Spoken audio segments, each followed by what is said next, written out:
Hello students, welcome back to the amazing platform agile academy. This is your Rohit sir. और आज हम एक ऐसे टॉपिक के बारे में डिस्कस करने वाले हैं जो ज़्यादा लाइमलाइट में नहीं रहा है। ठीक है, उस टॉपिक का नाम है biochemical nature of transforming principle. जब आपको याद होगा बच्चों कि फ्रेडरिक ग्रिफिथ ने 1928 में जो ट्रांसफॉर्मिंग प्रिंसिपल दिया था तो वो उसका बायोकेमिकल नेचर ड्राइव नहीं कर पाए थे। तो थोड़ा सा उसको हम लोग रिकॉल कर लेते हैं, उनके चौथे केस को रिकॉल करते हैं कि आखिर कौन सा ऐसा पॉइंट था जो कि जिसके बारे में फ्रेडरिक ग्रिफिथ ने नहीं बता पाया था। तो उसकी कहानी ये थी कि जो एस स्ट्रेन जो बैक्टीरिया था, और एस स्ट्रेन कैसा वाला, हीट किल्ड वाला। ठीक है, एस स्ट्रेन हीट किल्ड किया हुआ, हीट किल्ड यानी मरा हुआ बैक्टीरिया के साथ में एक और हम ऐड कर दे रहे थे आर स्ट्रेन, वो भी लिव वाला बैक्टीरिया यानी कि जिंदा बैक्टीरिया को हम लोग इंक्लूड कर दे रहे थे। दोनों को साथ में इंटर करने के बाद हम क्या कर रहे थे, माइस के अंदर इंजेक्ट कर रहे थे, इंजेक्टेड इनटू माइस। तो इस केस में हम लोगों ने क्या देखा था कि जो चूहा था वो चूहा डेड कर गया था, मर गया था।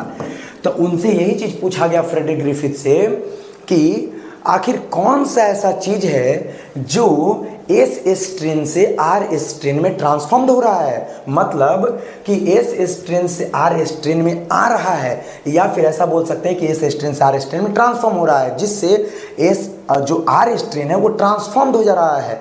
तो इसी को फाइंड आउट करने के लिए हमारे 3 साइंटिस्ट आते हैं जिनका नाम होता है एवरी, मैकलियोड और मैकार्टी। ठीक है, तो वो क्या बताते हैं जरा ध्यान सुनिएगा।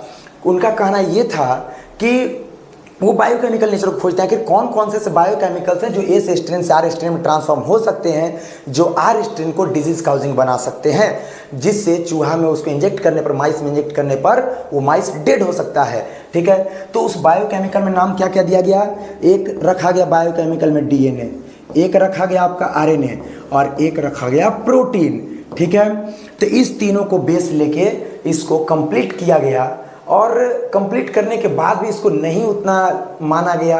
क्यों? सबसे पहले इसको कंप्लीट करते हैं हम लोग। ठीक है, इसका नाम जो है वो नाम है biochemical characterization of the transforming principal.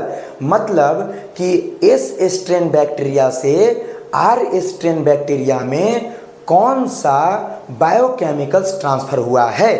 ठीक है, अब देखिए क्या है, साइंटिस्ट का नाम देख लेते हैं, एवरी, मैकलियोड, मैकार्टी। ये क्या करते हैं, tries to find out chemical nature of the Griffith experiment. ये ग्रिफिथ के एक्सपेरिमेंट को फाइंड आउट करने की कोशिश करते हैं। इनका जो टाइम चला था डिस्कवरी करने का, या सॉरी एक्सपेरिमेंट करने का, वो 1933 से लेके 44 तक लगभग इन्होंने 11 साल लगा दिए इस एक्सपेरिमेंट के पीछे।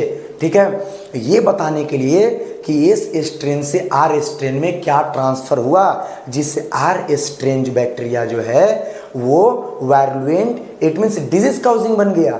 ठीक है, तो क्या था, बस वही चीज को करने के लिए। तो आपका सेकेंड लाइन में देखिए यही चीज लिखा हुआ है कि to check that which chemical transform the R strain to S strain. Cell लिखे ना, सेल तो वही स्ट्रेन है, आप कंफ्यूज ना होंगे। Every and her colleagues verified various chemicals like protein, अभी तुरंत मैंने बताया था प्रोटीन के बारे में, डीएनए के बारे में, आरएनए के बारे में। ठीक है, from heat killed a cell, यानी कि एस सेल से या तो डीएनए गया होगा, या तो आरएनए गया होगा, या तो प्रोटीन गया होगा। हम ऐसा करते हैं कि डीएनए, आरएनए, प्रोटीन को बारी बारी से सबको हम खत्म करके देखते हैं, डाइजेस्ट करके देखते हैं। अगर प्रोटीन वह मटेरियल होगा जो ट्रांसफॉर्म्ड कर रहा है आर स्ट्रेन को, तो क्या होगा, जब उसको माइस में इंजेक्ट किया जाएगा तो प्रोटीन को तो हम मार चुके हैं ऑलरेडी पहले से, तो चूहा क्या रह जाएगा, जिंदा बच जाएगा। अगर डीएनए अगर जा रहा होगा, डीएनए इस स्ट्रेन से आर स्ट्रेन में ट्रांसफर हो रहा होगा। ठीक है, इसमें देखिए, अब ये डीएनए अगर इस एस स्ट्रेन से आर स्ट्रेन में जा रहा होगा तो हम डीएनए को खत्म कर देंगे, डाइजेस्ट कर देंगे, और तब हम एस स्ट्रेन और आर स्ट्रेन को एक साथ इंजेक्ट करेंगे माइस में, तो उस केस में भी चूहा जिंदा बच जाएगा। या फिर हम देखेंगे आरएनए को, अगर आरएनए एस स्ट्रेन से आर स्ट्रेन में जा रहा होगा, यानी कि आरएनए की वजह से आर स्ट्रेन ट्रांसफॉर्म्ड हो रहा होगा, तो हम आरएनए को मार देंगे, यानी आरएनए को डाइजेस्ट करके देखेंगे। अगर आरएनए को हम डाइजेस्ट कर देते हैं तो उसके बाद फिर एस स्ट्रेन और आर स्ट्रेन को अगर हम एक साथ माइस में इंजेक्ट करेंगे तो माइस मेरा जिंदा रहेगा। यानी हमको 3 केस देखना है, अगर तीनों केस में जिस केस में माइस अगर जिंदा बच गया, इसका मतलब वह वही मटेरियल है जो एस स्ट्रेन से आर स्ट्रेन में जा रहा था और आर स्ट्रेन को ट्रांसफॉर्म कर रहा था। तो उसके लिए एक एक्सपेरिमेंट किया गया, तो वो एक्सपेरिमेंट ये रहा, ठीक है।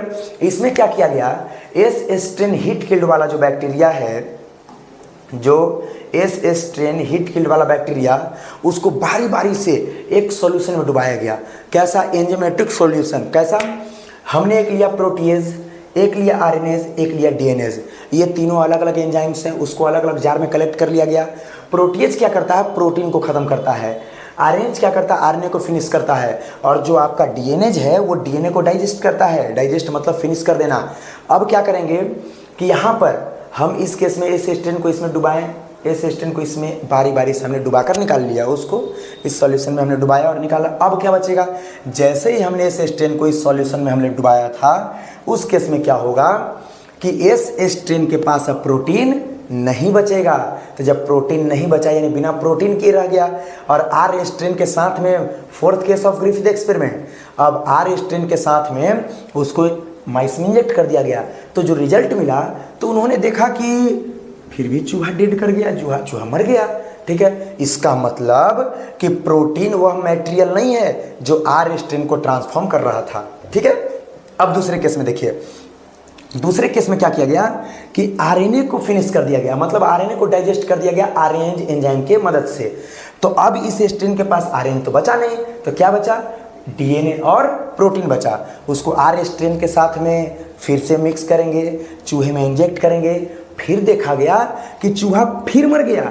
इसका मतलब आरएनए भी वह मटेरियल नहीं था, आरएनए भी वह बायोकेमिकल नहीं था जो आर स्ट्रेन को क्या कर रहा था, ट्रांसफॉर्म कर रहा था।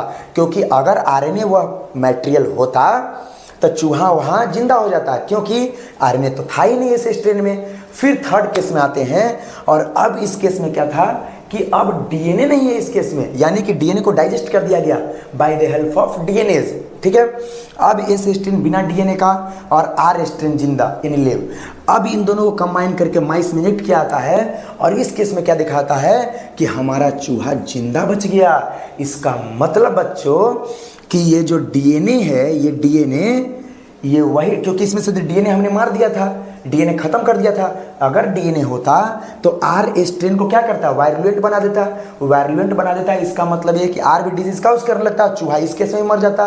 तो इसका मतलब फाइनली कि एस स्ट्रेन से वह डीएनए ही था जो आर स्ट्रेन में जा रहा था और आर स्ट्रेन को डिजीज काउजिंग बना रहा था, जिससे चूहा मर जा रहा था। लेकिन इस केस में क्या था कि हमारा डीएनए यहाँ पे खत्म हो गया, डाइजेस्ट हो गया। तो बिना डीएनए के, विदाउट डीएनए, एस स्ट्रेन को आर स्ट्रेन के साथ मिक्स करके चूहे में इंजेक्ट करते हैं और फाइनली चूहा जिंदा बचता है। तो इनका जो, तो बच्चों हम कंक्लूजन पे आते हैं। कंक्लूजन क्या कहता है कि बोलता है कि when protein digested by protease, protease से डाइजेस्ट कर रहे थे, फिर आरएनए, इसको भी डाइजेस्ट किया जा रहा था आरएनए से, ठीक है। तो जब इन दोनों को, आप फर्स्ट और सेकंड केस याद कीजिए अभी तुरंत का, जब प्रोटीन और आरएनए को क्या कर दिया गया, डाइजेस्ट कर दिया गया, एस स्ट्रेन से हटा दिया गया, फिर भी हटाने के बावजूद भी क्या हो रहा था, मतलब हटाना मतलब क्या, स्टॉप कर देना। स्टॉप करने के बावजूद भी क्या हो रहा था कि जो आर सेल था, मतलब आर स्ट्रेन था, वो फिर भी ट्रांसफॉर्म्ड हो जा रहा था। मतलब जब रोक दे रहे थे तो the R cell is still transformed, फिर भी आर सेल ट्रांसफॉर्म्ड हो गया। Hence protein and RNA are not involve in transformation. इस बात से हमें यह पता चलता है कि प्रोटीन और आरएनए ट्रांसफॉर्मेशन में पार्टिसिपेट नहीं करते हैं। तो सेकेंड पॉइंट इनका कंक्लूजन में और क्या था कि व्हेन डीएनए, जब डीएनए को डाइजेस्ट किया गया डीएनएज एंजाइम के माध्यम से, stop reaching to R cell, यानी कि डीएनए को जब आर सेल, आर स्ट्रेन तक पहुंचने से रोक दिया गया, तो फिर क्या है, द आर सेल यानी R strain is not transformed. उस केस में फिर क्या हुआ बच्चों, फिर जब डीएनए को रोका गया तो आर सेल फिर ट्रांसफॉर्म्ड नहीं हुआ। इसका मतलब hence DNA is responsible for the transformation. इसका मतलब ये है कि डीएनए ही वह बायोकेमिकल बायोमॉलिक्यूल्स है, बोल सकते हैं, जो क्या है, एस स्ट्रेन से, डेड एस स्ट्रेन से आर स्ट्रेन में जा रहा था और आर स्ट्रेन को ट्रांसफॉर्म्ड बना रहा था, जिससे माइस में इंजेक्ट करने पर वो माइस क्या हो जा रहा था, डेड कर जा रहा था, मर जा रहा था। तो इतना साल एक्सपेरिमेंट करने के बाद भी इसको उस समय के जो साइंटिस्ट लोग थे, उस समय के जो भी बहुत बड़े बड़े लोग थे, उन्होंने इस थ्योरी को नहीं माना या एक्सेप्ट नहीं कर पाए। तो इसके बाद और भी बहुत सारे साइंटिस्ट हैं, उसके बारे में आप लोग को अगली वीडियो में बताया जाएगा। ठीक है, आई होप आप लोग को वीडियो बहुत अच्छा लगा होगा। ठीक है, दैट्स ऑल।